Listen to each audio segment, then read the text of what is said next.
All right, welcome to the impressions video for the week. Third game of the evening in Oaken Tower. Oaken Tower is a strategy-heavy PvP auto battler where your tower of items fights other players. Build deadly combos and scale exponentially. Every decision matters. Right. So this game was given to the Golux for impressionistic views. So over to him for those details. But yeah, if this is PvP, it's incredibly hands-off PvP, by which I mean it at some point scrapes uh your build and sets it against other people, I think. Mm. Since there's absolutely no interactivity during the actual battles. Also, Petty, don't forget to put your things in your actual tower. Good to know. Because I did that, and I have fought multiple people who did that. Or bots that where on your first match it's just empty. There is a ranked mode for this. I only played casual because, frankly, there's way too much randomization in here for me to be able to come up with a coherent strategy in the amount of time they give you. Mm-hmm. And I'm also just not very competitive. So yeah, basically at the beginning of the game, there are like 12 different packs of items that are different themes. You can choose some you want to have. You start off with like the first 8 selected. You can unselect those and select some of the ones that aren't selected. If you don't select 8, it will just give you random stuff. Because there have to be at least, and those are categories of item like elven or goblin or crystal or fiery, and there are or arcane, and there are some items that have more than one trait, but those are usually higher level.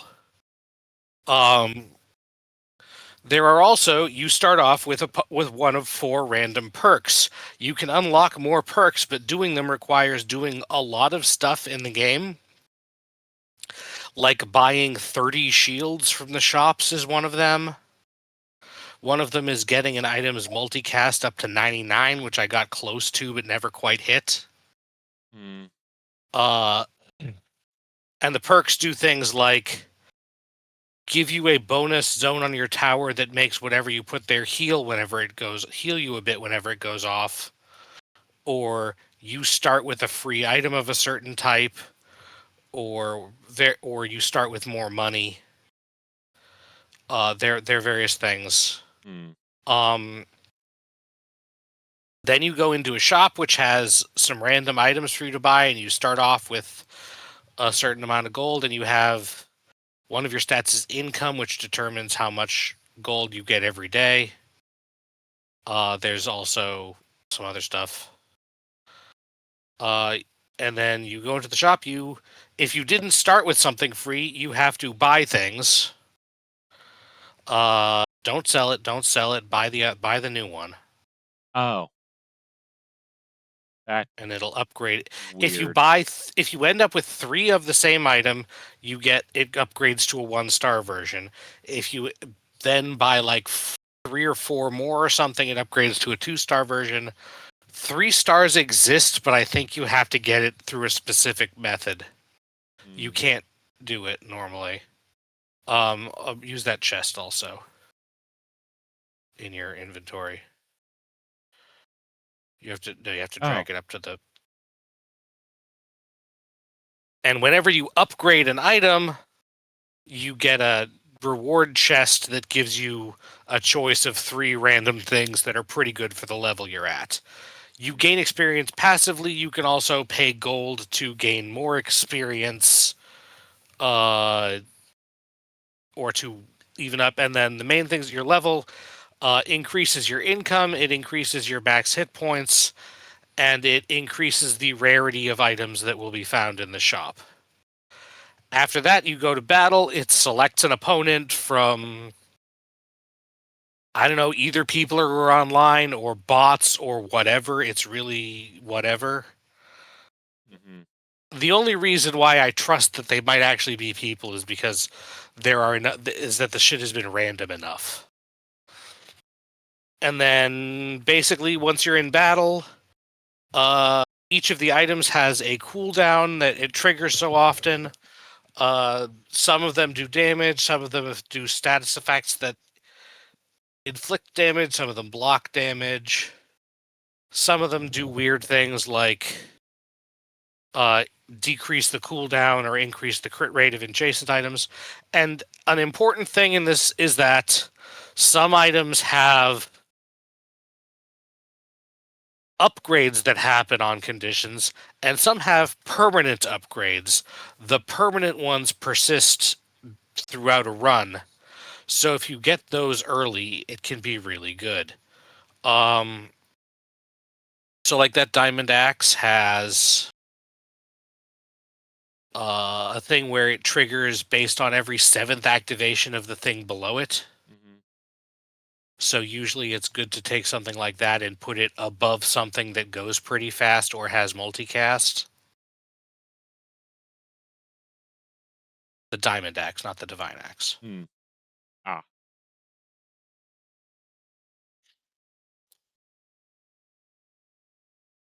Doing some. Yeah.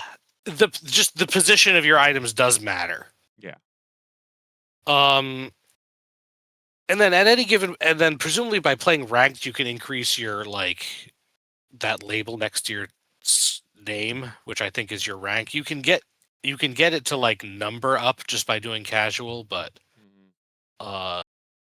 I think to actually increase it, you might have to play ranked. But yeah, Mm. that's the main thing. You start the battle, and then it starts off with an amount of time. After a certain amount of time,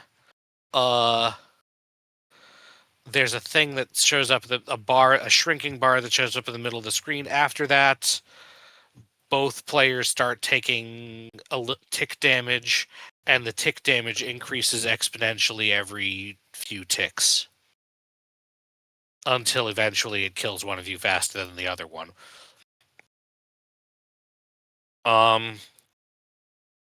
The balance is all over the place, but I would expect that either from being like random PvP or from fucking it just being designed to look like that.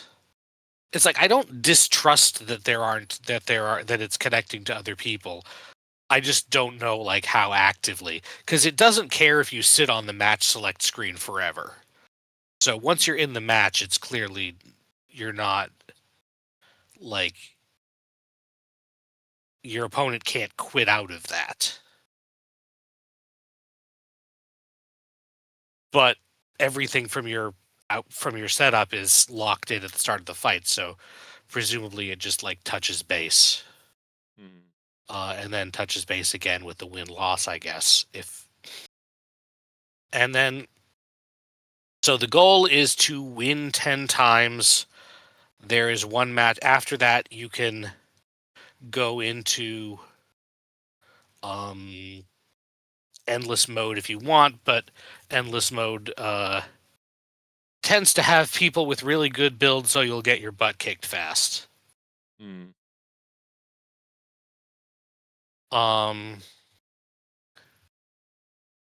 I've done that a few times. I did start fighting, I think, harder enemies earlier as I started to go through.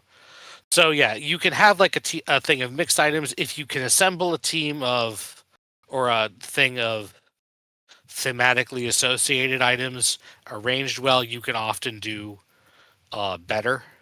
Mm. I'm just messing around. Yeah, no, that's fine.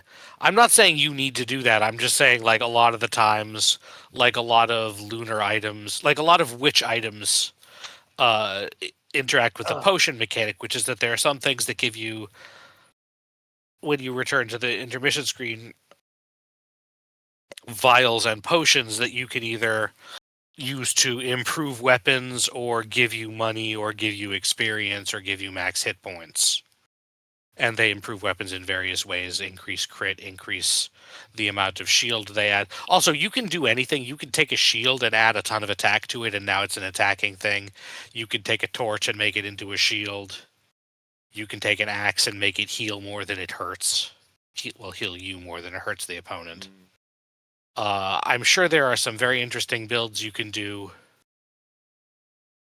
by putting attacking stuff on something that is not really intended to be an attacking thing normally. Yeah.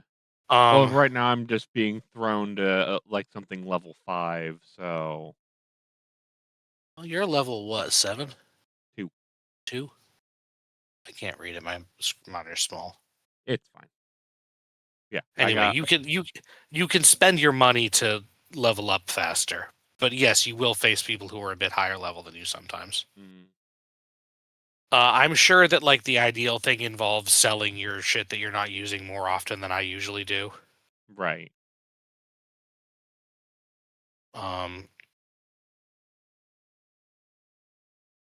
So yeah, that is most of the gameplay flow. So the goal is to win 10 times before you lose 10 lives.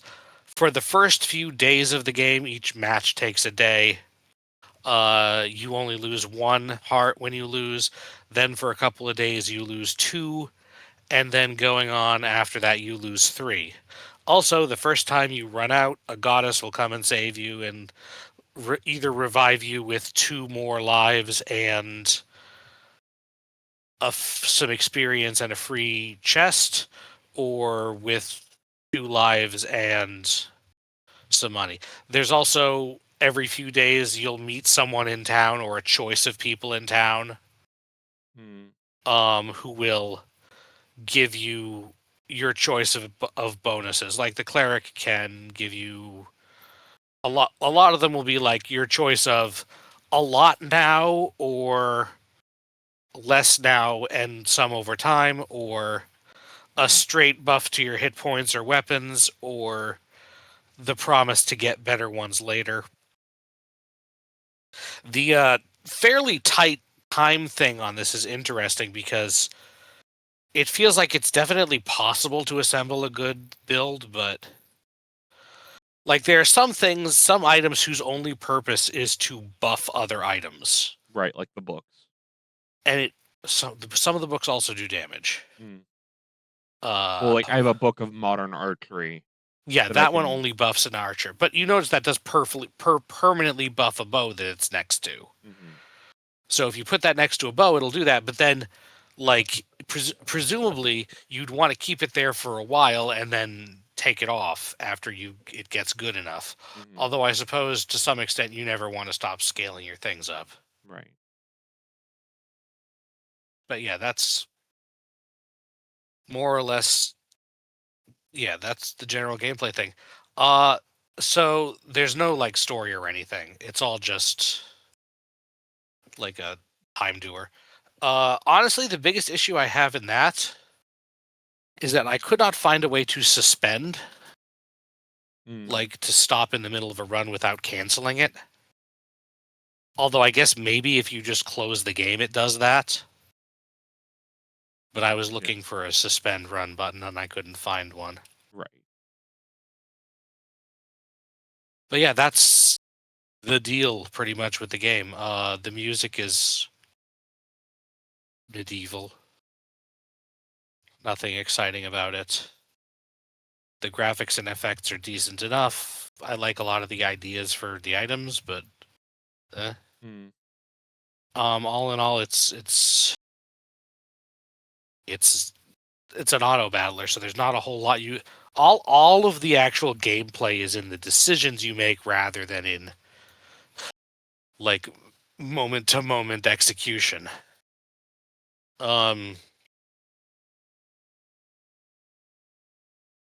So yeah, there's also a link on the main page to like a Wordle type thing where you try to guess an item that's in the game, I guess, which would be easier if I'd seen all of the items.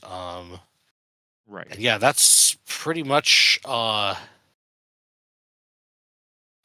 guess that's what there is. I enjoyed it fairly much, but I hope they're not charging too much for it, Adam.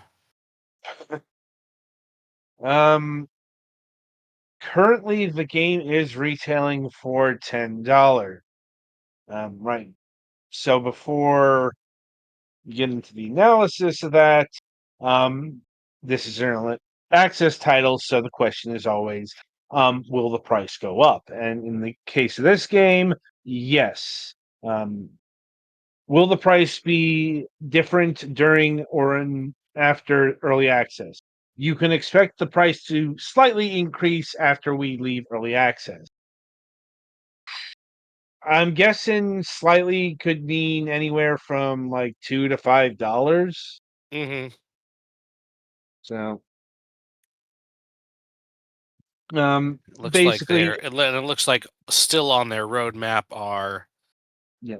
another item pack, new perks, which are those buffs that you start at the first frickin' 3 times I did it. I got the same perk of the one that gives you the Elven Spear and to start with, and then a toxic space soon.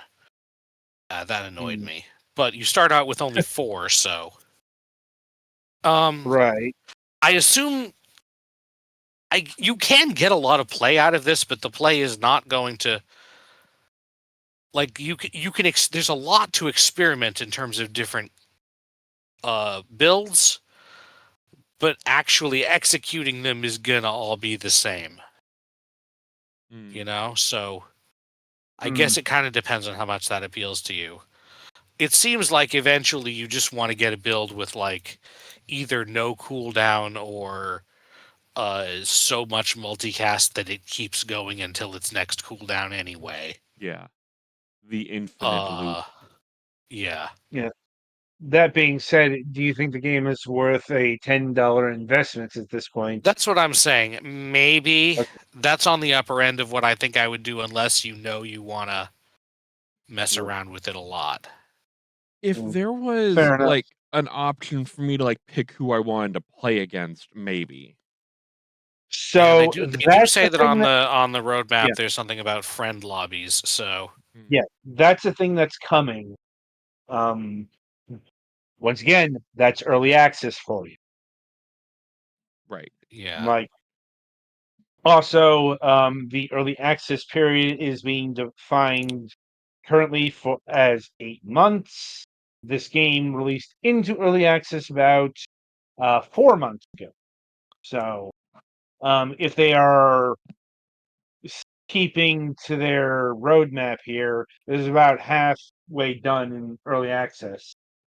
Yeah, it looks like it would probably be leaving early access around the end of the year or early next year. Yeah. So yeah, that's okay, yeah, asynchronous roguelike PvP, which means that it is just pulling your build and throwing it at other people, I think. That's what that would mean, right? Yeah. Yes. Yeah. All So right yeah, then. I think it's fun. It's just a little bit hard to This feels like something I'd have on my phone, honestly. yeah, that's it. It seems like a like a idle, like except for the fact that if you can suspend, it's just quitting out, which Hmm. I didn't Mm, want to risk losing my progress to find out. Hmm. Uh, yeah, that it's just it's a fun thing to mess around with, but I don't know if it's like $10 worth unless Yeah. you really want to spend a lot of time with it. I mean, $10 is about how much you would pay to have the ads removed off of most like idle games. That's fair. So it would be like, do you want to play on it like basically this without ads? Oh Because yeah, there is also a duos mode that I did not do, but it lets you combine your play with another player, mm, and you can like I don't think it puts you in the same thing, but you can like see each other's shops and stuff. mm, I don't know exactly how it works, but again, I didn't have anyone else to play with, and I'm not even sure if choosing who you play with is included. So Right. yeah. So yeah, that's pretty much what I've got. All right then. So yeah, that'll about do it for this game. Be sure to tune in after the break as we review Kaz.